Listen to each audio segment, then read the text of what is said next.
vitamin D remains an enigma. As Ravi Thadani famously puts it as, is it like a panacea, or is it much ado about nothing?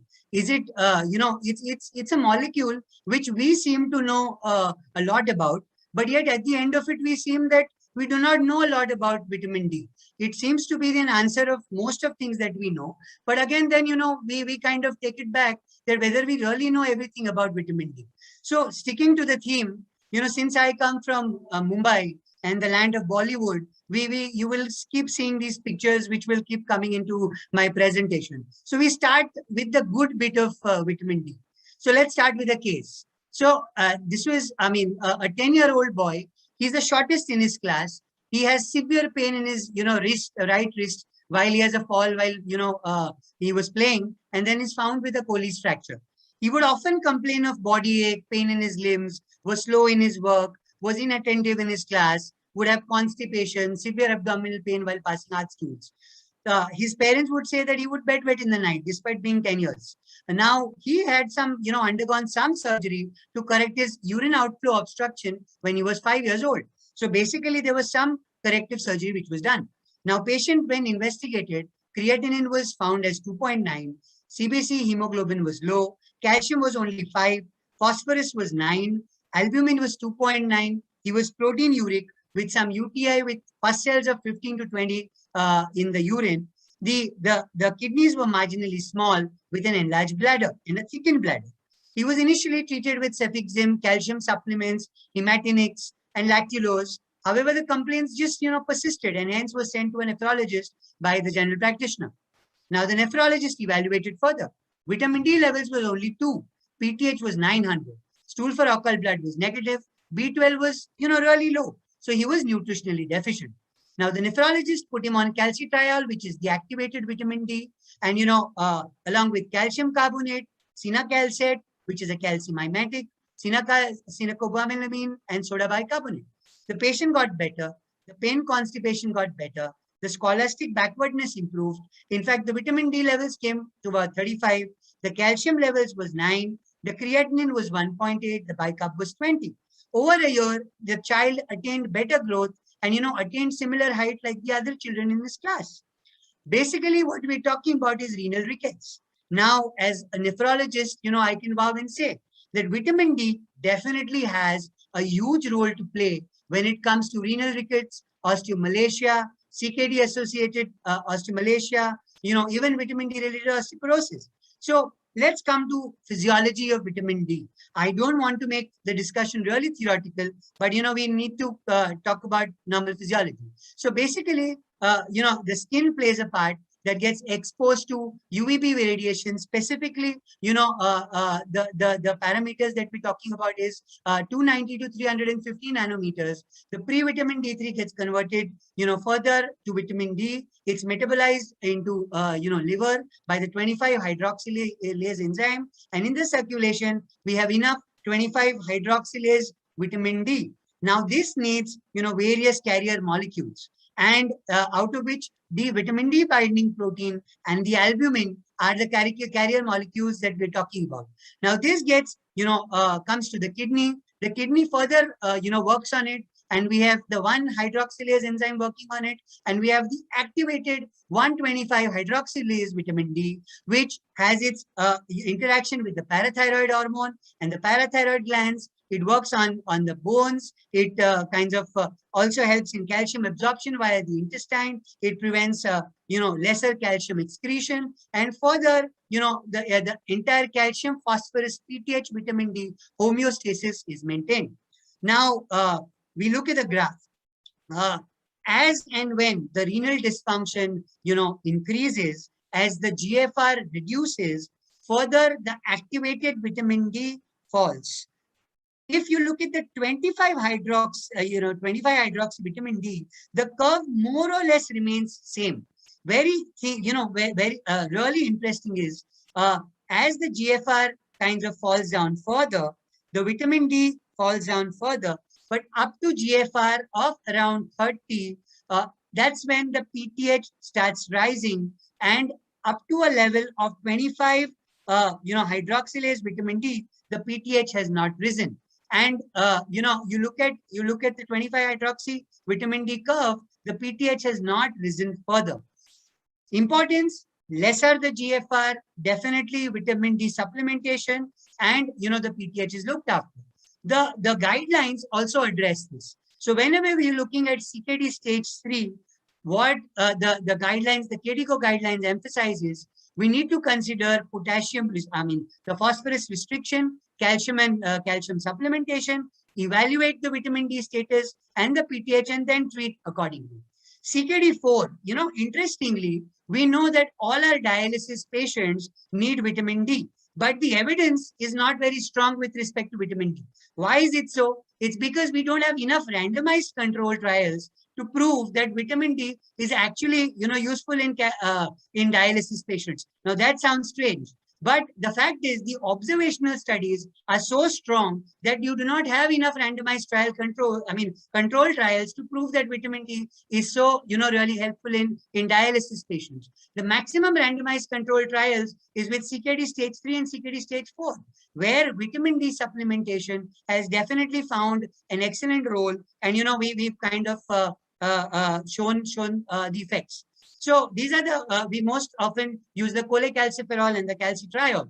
Now, along with the calcimic, side effects, the good effects of vitamin D, we have better roles in cancer, the immune system, the cardiovascular system, the skin, the muscle weakness, the type 2 DM. So in fact, you name it and you have it when it comes to vitamin D and its usefulness. But is it as good as it's showing up? Let's look at the bad phase of vitamin D. Now, every possible trial, be it sepsis, be it inflammation, be it chronic disease, be it diabetes, be it, anything, you name it, and vitamin D supposedly has a good role. But is vitamin D really that useful, or is it just $1 billion hoax or, fake news? Now, I came across a study which they kind of evaluated vitamin D deficiency in India. Now, when you look at the figures here, you would find that everywhere, right from Kashmir to Kanyakumari to west to east of India, everyone is vitamin D deficient. Now, the definitions that they used was that 25 hydroxy levels of vitamin D below 20 was addressed as deficiency, 20 to 29 was insufficiency, more than 30 was sufficient. So if you kind of start evaluating, you might find that, everyone is vitamin D deficient. So, what is deficiency and why these levels have come up that way? Now, if you looked at my earlier graph, again, I come back to the same point. When they've done trials, the NEGM had published this trial where they actually found that 25 hydroxy D levels below 25 kind of increase the PTH levels. So you had a biochemical markers, and that's when you kind of type vitamin D deficiency at those levels. Now let's further understand whether vitamin, how does one come to vitamin D deficiency? Now 25 hydroxy vitamin D needs various carrier molecules, out of which, the D binding protein, albumin, and the free form together kind of address the total 25 hydroxy D levels. Now, unfortunately, the tests that we have to evaluate, vitamin D kind of only considers the D binding protein. Now, D binding protein, interestingly, it's a negative acute phase reactant, and it's rapidly destroyed when you're looking at an inflammation. So the D binding protein's half-life is also short. It's about 2 to 3 days. Now, when you're talking about vitamin D deficiency in sepsis or in inflammatory condition, possibly, what we're doing is we're just, calculating the vitamin D, which is bound to the D binding protein. And because it's a negative acute phase reactant, we kind of measuring really low vitamin D levels, which they are not exactly, being there because the albumin is responsible. And the moment that the inflammation is over, the vitamin D levels, automatically rise. And we kind of conclude that vitamin D is important for inflammatory conditions, which actually is not. Now, do we have evidence to that? We had animal experiments, and there are human studies which have done it. So they kind of found that they traced individuals where vitamin D binding protein deficiency existed. Now they found homozygous carriers, they found heterozygous carriers, and they found, completely normal individuals. What was interesting was people who had really low vitamin D binding protein, they showed that the vitamin D levels were really low. But did it make any difference to the calcium and the PTH? No, it did not make any difference to the calcium and the PTH levels. So possibly, we are comparing apples to oranges. We are not addressing the correct issue. Now, what also is we are relying totally on the Caucasian figures. We are not, making our own figures. It's possible that the blacks, the Caucasians and the Indians, we are intermediates, we may have different polymorphisms. And we may have different polymorphisms which would be responsible for different D-binding protein levels in our case. And that's why the vitamin D levels, which would be normal, may be different in our cases. So that's why possibly we are comparing apples to oranges. And that's why possibly, just based on the D levels, treating such, vitamin D levels may not be so important. Now, the ugly phase of, vitamin D. When we don't keep all this into consideration, we'll end up with the ugly phase of vitamin D. Now, look at this case. A 70-year-old, was brought to the casualty with irritability, altered sensorium, loss of appetite. The creatinine was 10, the calcium was 15. Now, her last follow-up with her doctor was 2 years back before the COVID epidemic started, and her creatinine was 2.1. She had not left her house in the COVID epidemic, and her last video consulted her family physician who prescribed medicines to prevent COVID infection, which included vitamin D supplementation, because it was drilled into our minds that vitamin D would prevent sepsis, would prevent inflammation, and, would help in COVID. If after, taking these medications, the calcium level has risen. The vitamin D was found to be more than 200. The PTH was low. Patient had to be dialyzed. Patient was on hydration with Lasix and IV steroids. Gradually, patient's creatinine came down to 2.9, started passing good urine output, and, was advised periodic calcium monitoring.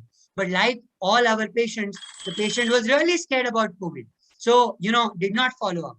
And then again developed, decreased urine output, irritability. Again, the calcium levels shot up. The creatinine went up to 8. The vitamin D levels were as high. And again, had to be hospitalized, dialyzed. And, gradually the calcium levels reduced.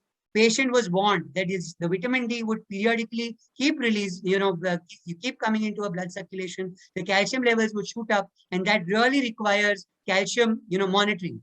Similarly, after 3 subsequent hospitalizations with hypercalcemia treatment, eventually patient has settled with creatinine, coming down to 2.3 over 9 months.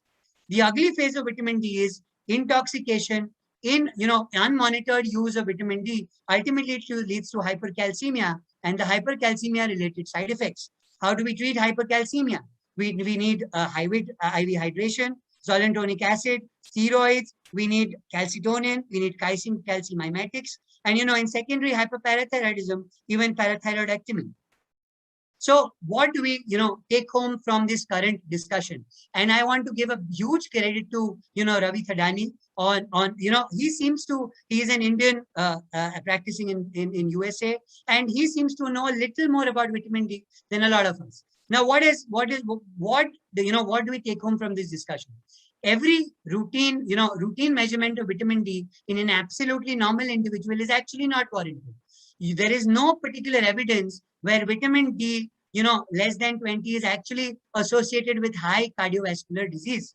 It's only in patients with renal disease, in liver disease, where actual supplementation of vitamin D has found to have some particular use or, has shown a lot of benefit. So, do we really have vitamin D deficiency? Because there can be quantitative difference in D-binding protein. There can be qualitative difference in D-binding protein that may actually, show that may show as vitamin D deficiency, whereas the patient may not really be vitamin D deficient. So before coming on to, vitamin D deficiency and, treating it, let's evaluate the calcium status, the PTH status, the bone status, and let us, really understand whether the patient really wants vitamin D supplementation, and then only give it rather than blindly following the curve. That's my take on it. Thank you very much.